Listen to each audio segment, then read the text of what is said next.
would take you guys on a little ride here and show you beautiful Pennsylvania or Philadelphia in the fall or the spring. What month is it? I don't know. Show you the spring colors and also kind of talk about, just by the way, I've got my GPS going, so if you hear a lady in the background, you'll know who it is. It's my GPS lady. Anyway, I just wanted to talk about how I travel on the cheap.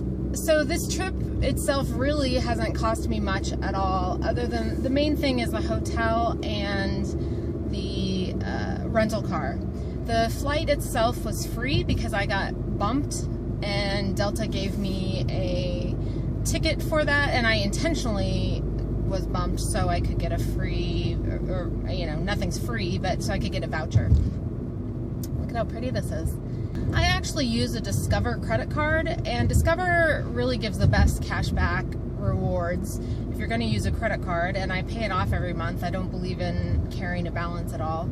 If I can't afford it, then I can't, you know, I shouldn't have it.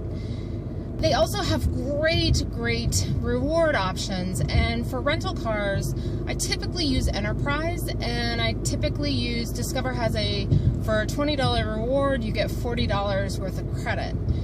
So that's how I do my rental car. For 4 days, the rental car is costing me $60, and that's taxes, fees, that's everything. Typically, if I just go for a quick weekend, it's $9 or free or something, and it's normally just the taxes. They change their rental car rates often, and it'll either get cheaper or more expensive as you get closer. So if you just book it and then you check again, sometimes I've checked it right before my trip and it's been $10 a day cheaper, and I just rebook it and cancel the other one. You don't want to make sure and cancel the other one, but that's a great way to, and I find it happening less and less. This one was only $1 difference the day before, so I didn't do it, obviously.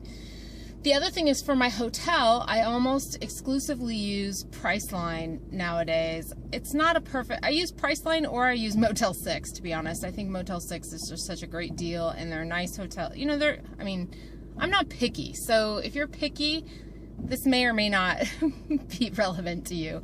I'm picky in the sense that I want it clean, I want it easy, and I don't want it dirty. Pretty basic.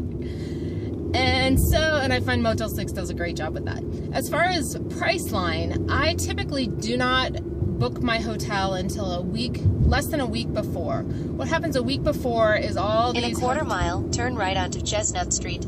Okay. Look at the gorgeous blue sky and the cherry blossoms and just a beautiful time. I picked an incredible weekend to be here. Although, you know, the Northeast is... I really like the Northeast. If it wasn't for the snow, I think I would really... Look at those puppies. Those are gorgeous. Turn left onto Ridge Pike. Okay, after this I should be good for a while. I think I'm going to be on Ridge Pike for a little while.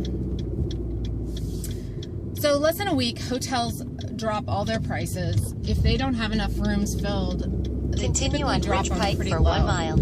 And so I do a search on price. I do name your own price, and I can normally get a 3-star for $50 or less.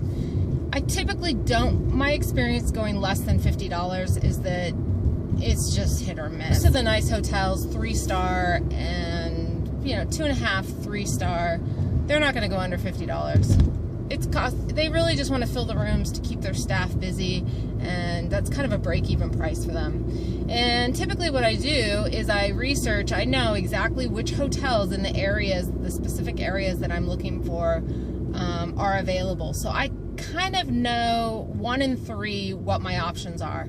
And then I look at the reviews, and if the reviews are really bad, that adjusts my pricing, because you have to be really careful doing that. You just have to kind of know your research and know what you're getting into ahead of time. So for that, it really keeps my travel costs down. That's how I did this trip. My darling rental car. Did I luck out or what?